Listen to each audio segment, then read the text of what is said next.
राजस्थान राज्य सूचना आयोग 7 से 8 मिनट में अपन डिस्कस करेंगे और इस टॉपिक के मात्र 7 ऐसे पॉइंट मैंने नोट किए हैं जहां से आपका क्वेश्चन डेफिनेटली आ जाना चाहिए। अगर यहां से बाहर जाता है तो वो सब के लिए बाहर जाएगा, फिर आपको चिंता करने की जरूरत नहीं है। देखिए, इस टॉपिक में से प्रश्न कैसे आता है, या तो ये पूछेंगे कि वर्तमान के अंदर मुख्य सूचना आयुक्त कौन है, या पहले का नाम पूछ लेंगे, या इनके कार्यकाल को लेकर नाम पूछा जाता है, या फिर एक बहुत अच्छा प्रश्न है कि इसकी नियुक्ति तो राज्यपाल करता है लेकिन एक समिति की सिफारिश पे करता है और उस समिति के जो सदस्य होते हैं वो कौन कौन होते हैं। वो बहुत अच्छा प्रश्न बनता है यहाँ से। तो ज़्यादा घबराने की जरूरत नहीं है, मात्र 7 पॉइंट हैं जो आपको एक बार लास्ट टाइम देख के जाने हैं। चलिए डिस्कस करते हैं। देखिए, यहाँ पे मैंने 2006 लिखा है। आप आरटीआई एक्ट की बात करेंगे तो 2005 है, लेकिन वो भारत का एक्ट है। लेकिन अपन को राजस्थान वाले से संबंध रखना है। राजस्थान में 2006 को ये लागू हुआ था और इसकी डेट थी 18 अप्रैल 2006। अपन को सिर्फ स्थापना राजस्थान वाले की याद रखनी है, ये बहुत इंपॉर्टेंट पॉइंट है। कहीं आप 2005 लगा के आ जाओ, गलत हो जाएगा। सीधा वो आपसे राजस्थान वाला पूछेंगे और राजस्थान वाले की स्थापना हुई थी 18 अप्रैल 2006 को। वैसे ये आरटीआई एक्ट 2005 जो है वो 15 जून 2005 को आया और इसमें मुख्य भूमिका थी अरुणा राय की। ये अपने राजस्थान के अजमेर जिले की थी, तिलोनिया गांव था। इन्होंने ये सूचना आयोग को लेकर एक बहुत अच्छा प्रयास किया और इनको रेमन मैग्सेसे अवार्ड भी मिला है। आपसे सीधा प्रश्न ये पूछ सकते हैं कि राज्य सूचना आयोग जो अपन पढ़ रहे हैं या भारत का सूचना आयोग पढ़ रहे हैं वो किसकी देन है, किसकी इसमें प्रथम भूमिका रही, तो नाम याद रखिएगा अरुणा रॉय। इनका स्थान भी पूछा जा सकता है, अजमेर का तिलोनिया गांव, कोई दिक्कत नहीं है। और सब लोग जानते हैं इसका मुख्य उद्देश्य क्या है, एक बार प्रश्न आ भी चुका है। तो आप सब लोग जानते हैं जब हम सूचना लेंगे तो अपन को पता चलेगा कि भाई भ्रष्टाचार है या नहीं इसमें। तो इसका मतलब पारदर्शी प्रशासन हो, नागरिक सशक्त बने और भ्रष्टाचार पर क्या हो, नियंत्रण हो। ये तो आपका सीधा प्रश्न है। पहले पॉइंट में कुछ भी याद नहीं रखना, बस आपको राजस्थान वाले की डेट याद रखनी है 18 अप्रैल 2006 को, और इसका हेडक्वार्टर कहाँ है, जयपुर में है। लेकिन एक बहुत अच्छा प्रश्न ये भी बनता है कि अप्रैल 2023 में इसकी एक पीठ जोधपुर खोलने की स्वीकृति मिली है। ये प्रश्न एक बार आ भी चुका है, शायद एपी में आया था। इसके बाद आप सब लोग जानते हैं ये एक संवैधानिक निकाय नहीं है, ये एक स्वायत्त शासी निकाय है, सांविधिक निकाय है। देखिए, नाम में फंसना नहीं है, प्रश्न आ चुका है यहाँ से कहीं संवैधानिक हो, ये सांविधिक है यानी गैर संवैधानिक, इसको वैधानिक भी आप कह सकते हैं। एक बार प्रश्न ये भी आया था कि राजस्थान सुनवाई का अधिकार कब लागू हुआ, तब याद रखिएगा 2012 में। देखिए, सुनवाई वर्ड आते हैं 2012, राजस्थान आरटीआई एक्ट आए तो 2006 और मैंने एक 2005 है। इसके बाद देखो सेकंड पॉइंट, और सेकंड पॉइंट में मैंने अब तक के मुख्य सूचना आयुक्त जो बने हैं वो मैंने लिखे हैं। 500 देख के जानिए नाम सिर्फ आपको, क्योंकि अच्छा प्रश्न यहाँ से ये बन सकता है कि निम्नलिखित में से कौन से मुख्य सूचना आयुक्त नहीं रहे। तब आपको 500 नाम याद रहेंगे तो मेरे ख्याल से क्वेश्चन को ईजी होगा करने में। तो इसमें देखिए 2 तो याद रखने। एक तो पहला एमडी कोरोनी, ये तो फर्स्ट मुख्य सूचना आयुक्त थे। एक वर्तमान वाले कौन है, मोहनलाल लठर है, ये वर्तमान वाले। अब इसको याद कैसे रखेंगे, इसमें नाम आ रहा है कोरोना। कोरोना जैसे लगा ना, जब कोरोना आया था तो सबके क्या पड़े थे, लठ पड़े थे।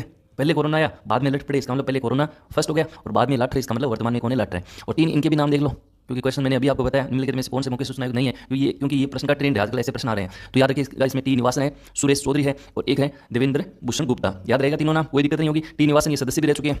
ऐसे प्रश्न आ सकता है कि ऐसे मुख्य सूचना आयुक्त कौन है जो इन्होंने सदस्य के रूप में भी काम किया है, तो टी निवासन। चलिए, इसके बाद देखो इनका कार्यकाल में कहीं फंसना नहीं है। 365 है, जो भी वर्ष पहले हो, या तो 3 वर्ष कार्यकाल पूरा हो जाएगा या 65 वर्ष की आयु पूर्ण कर चुका हो, उसके बाद इनको रिटायर हो जाएगा। पहले ये 565 था, लेकिन 2019 में संशोधन हो चुका है इसमें। इसको याद रखिएगा, कई लोग अभी भी 565 करा रहे हैं, जो गलत है, ये थोड़ा ध्यान रखना है।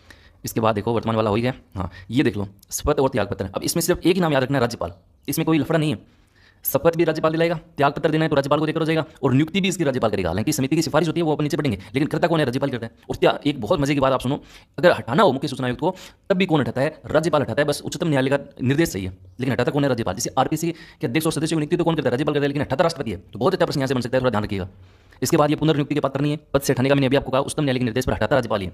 तो आपको तो ये सूचना आयुक्त में सिर्फ एक याद रखना, राज्यपाल। चाहे नियुक्ति हो, चाहे शपथ पत्र हो, चाहे त्याग पत्र हो, चाहे पद से हटाना हो। इसके बाद देखो नियुक्ति, और नियुक्ति मैंने भी आपको कहा मुख्यमंत्री की अध्यक्षता में राज्यपाल द्वारा एक समिति की सिफारिश पर होता है। और प्रश्न आता है कि इस समिति में कौन कौन सदस्य होते हैं। बहुत अच्छा प्रश्न आता है, 2-3 बार आ भी चुका है। तो इस समिति में एक तो होता है मुख्यमंत्री, जो इसका क्या होता है, अध्यक्ष होता है। एक होता है विधानसभा में विपक्ष का दल का नेता, और एक होता है मुख्यमंत्री द्वारा एक कैबिनेट मंत्री, जिसको मंत्रिमंडल भी कहते हैं कैबिनेट को। तो वहाँ से एक जो सदस्य होता है वो वहाँ से लिया जाता है। मतलब 3 इसके सदस्य होते हैं, मुख्यमंत्री, विधानसभा के विपक्ष का नेता और मुख्यमंत्री द्वारा एक कैबिनेट का मंत्री। इनकी सिफारिश के आधार पर जो है राज्यपाल करता है।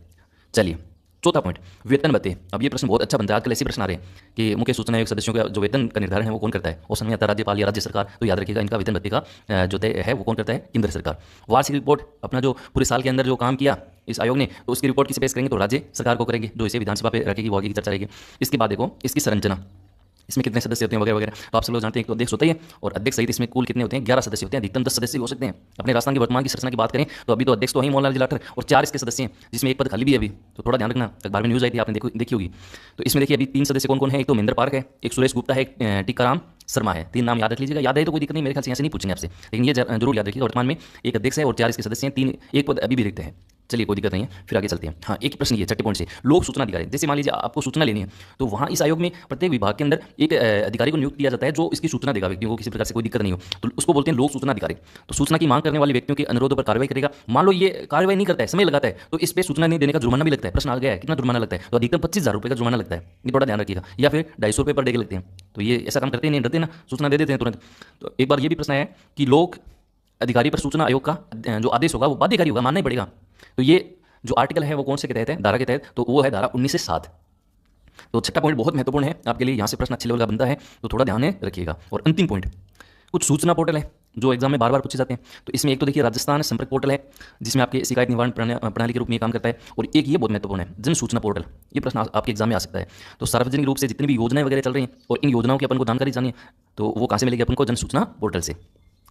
तो ये अपना छोटा सा पॉइंट था, राज्य सूचना आयोग। कोई इसमें मुश्किल नहीं है, प्रथम याद रख लिया, अंत वर्तमान याद रख लिया, इसकी स्थापना देख ली, और इसमें समिति में कौन कौन सदस्य होते हैं जो इसकी नियुक्ति करते हैं वो अपन देख लिया। यहीं से क्वेश्चन आज तक बना है और आपके 4th ग्रेड एग्जाम में भी यहीं से क्वेश्चन बनेगा। अब आपकी कोई दिक्कत है तो आप कमेंट कर सकते हैं, किसी में कंफ्यूज है तो उसके लिए